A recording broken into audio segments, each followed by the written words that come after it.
She lived in her sister's shadow, until one stormy night, her jealous wish came true. But when they met again 10 years later, her sister didn't even remember her. They said we looked exactly the same. People stopped my mother in the street to say, "Oh my God, twins! Are they always this cute?" They weren't looking at me. They were looking at Ellie. Ellie with her perfect curls and ocean-colored eyes. Ellie with her smooth laugh, her straight posture, her piano recital ribbons dangling from her backpack like trophies. Ellie who never tripped, never stuttered, never forgot her lines during school plays. And me, I was the one holding the camera while she won medals. When we were 6, our aunt gave Ellie a glittery pink diary. I got a box of crayons. At 7, a boy in our class drew Ellie's name in hearts on his notebook. He spelled mine wrong. At 10, Mom took Ellie to the city for a girls' day. I stayed home with Dad and fixed the garage door. They didn't mean to love her more. That's what I told myself. They didn't mean to forget to ask about my day, or talk over me at dinner, or leave me standing alone in every family photo, while Ellie beamed in the center like a sunbeam. But it still happened. Every day, at school, she was the singer, the smart one, the pretty one. I was Ellie's sister, and I never said a word. Instead, I found places to hide. Behind the boiler room in 5th grade, the last row in the library in 7th, the attic crawl space at home, where I used to press my face into the insulation just to muffle the sound of her laughter echoing up the stairs. I was 13 when I first realized I hated her. Not in the way people say in a fight, not in the way you shout during a bad day, but a slow, creeping hatred, the kind you feed by pretending it doesn't exist.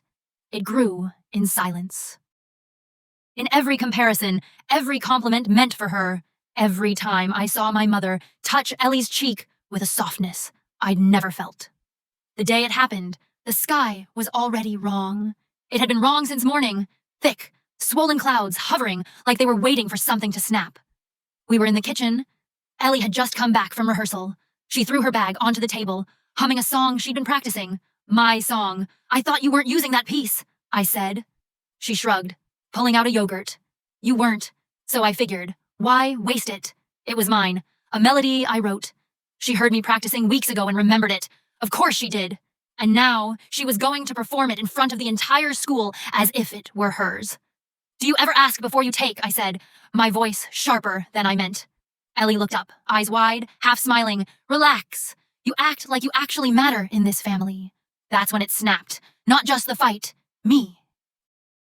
I shoved her, she shoved back, and suddenly we were in this ridiculous, messy ballet, 2 girls in socks on a linoleum floor, sliding, slapping, screaming. I didn't hear the thunder, not at first, only when she stormed out the door, not even grabbing a coat. Did I notice the wind had begun howling outside, like it was hungry.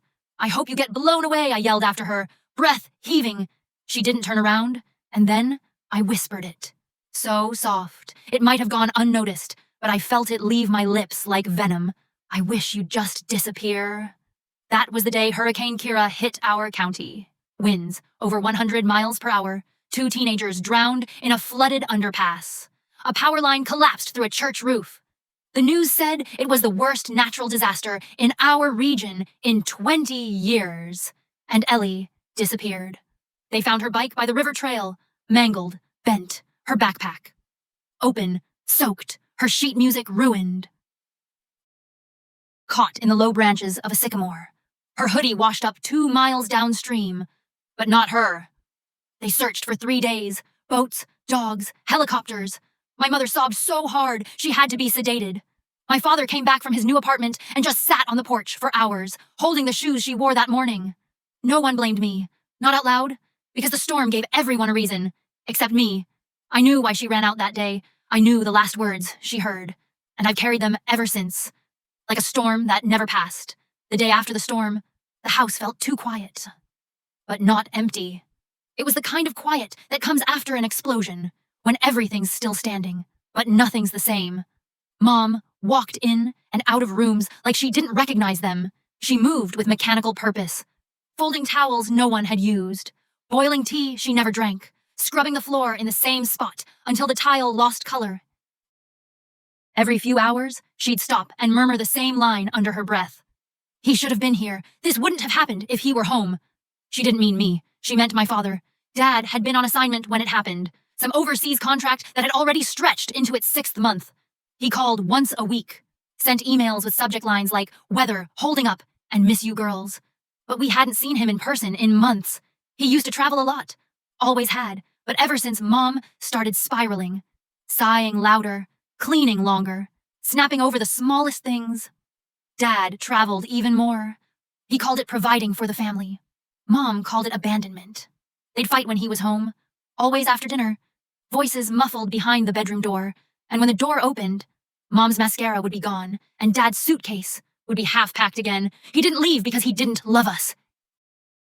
He left because he didn't know how to be around all that unhappiness, and I tried to be the silence between them, the responsible daughter, the quiet one, the good girl. But now Ellie was gone, and suddenly, everything I did, or didn't do, mattered more than ever. At the memorial service, people kept touching my shoulder and saying she was so special. She lit up every room. I nodded, bit my lip, said thank you. Not a single person said, "How are you holding up?" Not really. I could see it in their eyes. They looked at me like I was the remainder, the leftover twin, not the one who was loved, just the one who was still there, even in death. Ellie was the sun, and I was still the sky she had burned through. After school resumed, my teachers became extra kind. They let me turn in homework late. They excused me from gym class. They called me sweetheart and smiled too much. One day, someone taped a photo of Ellie to my locker. No name, no note. Just her face, mid-laugh, from a party I didn't go to. I stared at it for 5 whole minutes before pulling it down. Not because it hurt, but because part of me wanted to tear it up and scream, "What about me?" But I didn't. I folded it, put it in my pocket, took it home, cried into my pillow until I couldn't breathe. I started mimicking her without realizing it. I began brushing my hair like she did, middle part, loose waves, wore her perfume, practiced her handwriting. I even hummed the same stupid song she used to annoy me with around the house. People noticed. "Wow," one girl said in homeroom, "You remind me so much of Ellie today." And I smiled, not because it made me happy, but because for the first time, someone had seen me, and I hated myself for it. At night, I'd stare at the ceiling and replay it. That last look she gave me, the wind in her hair, the way the door slammed. And always, always, the whisper in my own voice, "I wish you'd just disappear." It echoed louder than the storm ever did. I couldn't take it back. I couldn't tell anyone, and no one suspected, because how could they? The good girl never screams, the quiet one never breaks, but I was already breaking, piece by piece, in silence. It had been nearly 10 years, 10 birthdays, where no one lit her candles, 10 Christmases, where her stocking stayed folded at the bottom of a drawer, 10 whole years of pretending the hole in our family was just part of the furniture now. People stopped bringing her up. Even Mom. She only kept one framed photo in the living room, Ellie on her last piano recital day, wearing a silver dress and that shy, practiced smile. I once caught her staring at it for a long time, mug of cold tea in her hand, her thumb rubbing the edge of the frame over and over like she could press rewind if she tried hard enough. And Dad, he traveled more than ever. He always volunteered for extra weeks abroad. He told me he needed to keep his mind busy. I knew what he meant. He couldn't bear the way the air changed every time someone said Ellie's name. I was in my 2nd year of college when it happened. Just a regular Tuesday afternoon. I was in the library scrolling through news articles for a sociology project about community recovery after disasters. That's when the photo stopped me cold. It wasn't even in the article itself, just a background image. A group of volunteers posing in front of a mural they'd painted for a youth shelter in Oregon. Smiling faces, bright colors, sunlight on their shoulders.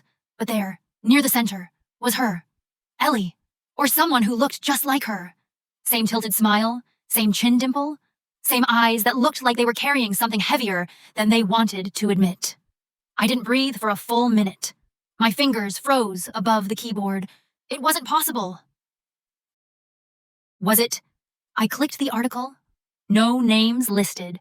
Just a vague caption, "Local volunteers celebrate new arts initiative in Springfield." My heart was racing so hard, it hurt. I zoomed in, again and again. I knew every contour of that face. I'd seen it every day in the mirror. But this wasn't me. This was her. Ellie. I slammed my laptop shut. For 3 days. I didn't sleep. I kept going back to the article. Looking at her. Wondering if the light was just tricking me. If grief had finally rewired my brain. If this was just some girl who happened to have the same face and walked with the same tilt of the head. But then I noticed something no one else would have caught. The bracelet on her left wrist. It was small, silver, with 3 tiny charms, a star, a piano, and an E. I gave it to her when we turned 12, custom made, only one in the world. I remember how she smiled and said, "Now I can carry your gifts with me." She wore it the day she vanished. And now, it was on this girl's wrist. I felt sick, not just with disbelief, but with something deeper. A thought I never wanted to think. If she's alive, why hasn't she come home? That question curled around my throat like a vine, tightening every hour. It wasn't just fear anymore. It was betrayal, guilt, and somewhere, buried deep inside it all, hope. I printed the photo, folded it, carried it in my wallet like a secret talisman, and I started searching. Every night, I combed social media pages for youth programs in Oregon, volunteer groups, art collectives. I scrolled through photos, watched videos, listened for a voice that might sound like hers. I created fake accounts just to message page admins asking about the girl in the mural. No one responded, or they didn't know, or they didn't care, until one day, 2 weeks into my obsession, I got a reply, short, blunt, no punctuation. Her name's Emma. Been here about 5 years. Don't think she's on socials. Ew. Sorry. Emma? Not Ellie. Emma. I stared at the message for a long time. My hands were shaking. 5 years. That meant she would have shown up around the time I finally stopped checking the mailbox every day for a miracle. 5 years of not knowing. 5 years of her choosing not to be found. 5 years of her pretending. I didn't exist, but I did exist, and I was going to find her. The farm was bigger than I expected, wider, brighter, rolling fields of wildflowers and rows of sun-drenched vegetables that seemed to hum with life. Chickens wandered freely. 2 golden retrievers chased each other around the fence. A barn painted red with white trim stood proudly in the center like something out of a childhood picture book. And then, there she was. She came out of the barn with a straw hat pushed back on her head, sleeves rolled up, dirt on her knees, and sunlight in her eyes. Ellie, only it wasn't. She didn't look surprised to see me, because she didn't know me. She waved casually, smiled the way you smile at strangers passing by. "Hey there, you lost." Her voice was lighter, warmer, and completely unaware. I stepped forward, feeling like my legs were no longer mine. "Emma," I said, barely above a whisper. She tilted her head. "That's me. You hear about the volunteer program? We've got open spots starting next month." I blinked. She thought I was someone new, another visitor, another temporary face in a happy, busy life. My voice cracked. "I'm Alyssa." Her smile didn't falter. Not even a twitch. "Nice to meet you, Alyssa." And that was the moment my heart broke. Because she meant it. They told me she'd been here 5 years, brought in by a family that found her wandering a gas station parking lot off a back road, soaked and bruised, with no ID and no memory of where she came from, a couple. James and Marion took her in. They owned the farm. They thought she'd been in some kind of storm trauma. They reported her, of course, a missing girl, no match in the system. No one came forward, no DNA record. So they raised her, gave her a name, Emma. She went to therapy, attended a small private school, learned to ride horses, harvest squash, play the mandolin. She sang, God. She still sang. That afternoon, I watched from the side yard as she sat on a swing, humming to herself, kicking up dust with her heels. Same voice, same lilt, same half-closed eyes when she hit a high note. It should have been enough to confirm it, but it wasn't, because when I stood close and said, Ellie, do you remember the storm? She blinked at me with genuine confusion. Who's Ellie? My breath caught. I wanted to scream, shake her. I wanted to tell her everything. Our room, our secrets.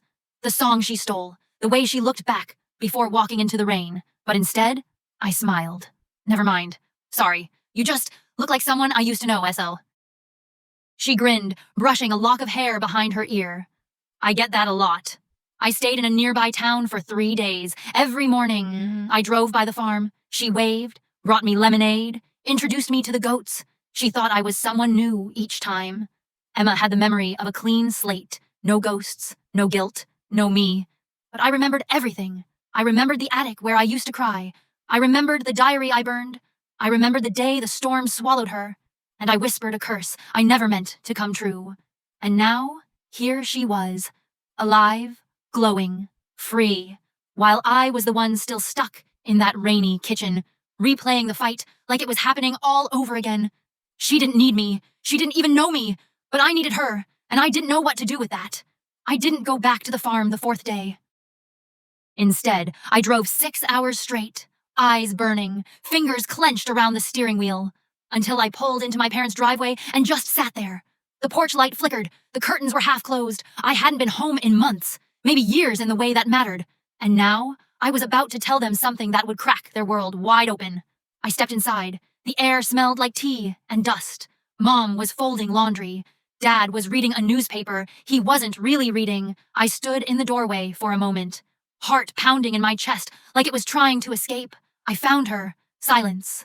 Mom turned her head slowly. Dad lowered the paper. Neither of them said anything for a full 5 seconds. Then Mom whispered, "Ellie." And I nodded. She dropped the shirt she was folding. The next week was a blur. Phone calls and emails, DNA testing, legal forms. The couple on the farm, James and Marion, were kind, cooperative, but cautious. They told the story just as I had heard it. Emma appeared out of nowhere. No memory, no ties, no one looking. They raised her, loved her, never kept her locked in. She could leave if she wanted. And when the test results came back, there it was, 99.9% certainty. Ellie was alive, she was ours, but the moment we walked onto that farm again, Mom, Dad, and I, it was clear we weren't hers anymore. She hugged Mom politely, smiled at Dad like she was meeting her favorite teacher. She didn't cry, didn't fall into anyone's arms. She stood between us and Marion, one mother clinging to hope, the other clutching her hands together so tightly her knuckles turned white. "I believe you," Emma said. "I believe that I used to be her, but I don't remember. And this," she gestured to the fields, the barn, and the dogs dozing under the tree, "this is the only life I know." Mom nodded. Her eyes were full but steady. "Oh, I don't need you to remember everything," she said. "I just need to know you're safe, that you're happy." Ellie, Emma, smiled. "I am." And in that moment, I realized something. I hadn't come back for Ellie. I'd come back for forgiveness, and it wasn't hers to give. We stayed in town for a few more days, let her set the pace. We shared stories, photos, small memories. Sometimes she laughed, sometimes she went quiet. She agreed to keep in touch, agreed to come visit sometime. But when we hugged goodbye, it wasn't a reunion, it was a surrender. The girl we lost in the storm had come back, as someone new, and she wasn't ours to keep. That night, I sat with Mom on the porch. She asked, "Do you regret finding her?" I thought for a long time. Then I said, "No, I just regret the wish, because I did get what I wished for." Ellie disappeared. She vanished from the shadow of comparison, from the family that unknowingly pinned 2 sisters against each other since birth. Isha. And maybe, in some twisted, painful way, she was better off because of it. It's been 2 years. We exchange birthday cards now, emails, a few photos. Emma still lives on the farm, teaches local kids how to play the mandolin, helps with spring planting. She sends me pictures of goats. I send her stories I've written. One of them, I think, made her cry. Sometimes I dream about that storm. Sometimes I still hear my voice in the rain, whispering that horrible wish. But most nights, I just hear Ellie humming, alive, free, and somewhere in the world, still singing.